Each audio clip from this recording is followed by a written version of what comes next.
Depuis notre dernière élection législative, il y a une année au cours de laquelle nous avons connu une situation politique tendue, faute de l'opposition, en dépit d'une actualité politique particulièrement animée.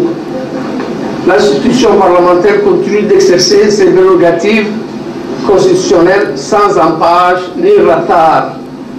Un an après le début de la présente législature, 2 députés USN sur les 10 ont rejoint leurs collègues à l'Assemblée nationale.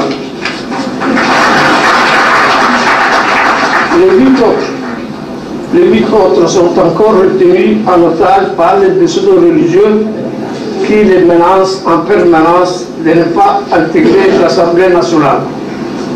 Ne pouvant créer leur propre parti à cause du principe constitutionnel qui interdit toute formation politique à caractère religieux, ils sont rejoints aux coalitions de l'USN. Ces pseudo-religieux, partie intégrante d'un mouvement tentaculaire international, sont commandés et financés de l'extérieur, agissant à Djibouti en qualité de section uniquement. Concernant la section djiboutienne de ce mouvement, ces tentatives ont avorté et ses auteurs mis hors d'état de nuire. L'institution parlementaire demeure en important creuset dont la mission, je dirais même la raison de son existence, est d'œuvrer au bien-être collectif, au renforcement de la démocratie.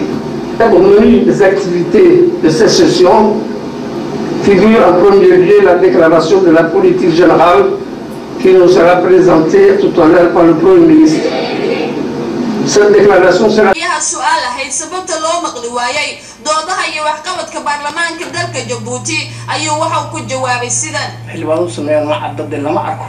هلو أركين دي بس كم حال ما رتيك جلتا كلكم حد يرد أي برلمان أجي أنتم حد بروجكت أما برلمان أبي كتير كوميشنات جري كوميشنات هو حد فريستان أنت تضبط اللوب بعرضه أنت قرار اللوب بعرضه فريستان أي مارتي إن ضد قلع إسقاطان البديلة وحيد مارتي دوامات وحيد مارتي بديل ملي وحيد مارتي اللي بيريا حد يحط هنا التورا ويجتا لكن waxaan jirin information kii baan jirin waxa tabinay wixii marwaa soo shaqada uu ku jiro in maanta la socdo xabad loo socdo yaan jeclayn malihiin meeshadii maanta journalada maray telefishinka ma jiro raga maadku waxaan ku leeyahay warbalaas doivent essayer de satisfaire leurs intérêts en créant des troubles et des malheurs à d'autres Djiboutiens. Je confirme ici que le gouvernement restera ferme à l'égard de tous les provocateurs et leurs commanditaires. Ce jeu des provocateurs de certains partis de l'opposition est évident. Ils n'ont aucune considération pour les vies de nos compatriotes. Ils s'allient à tout type d'aventuriers, comme encore récemment à des mercenaires érythréens qui ont été mandatés par ceux qui veulent tuer nos concitoyens. Créer des troubles et de morts comme ils ont voulu le faire à Tadjoura, à la veille d'un rassemblement interdit de l'opposition, en prenant pour cible des populations civiles de cette ville.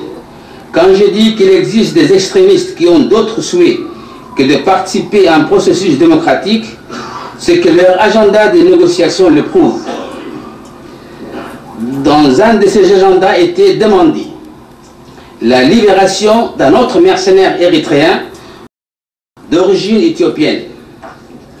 Vous imaginez notre réaction.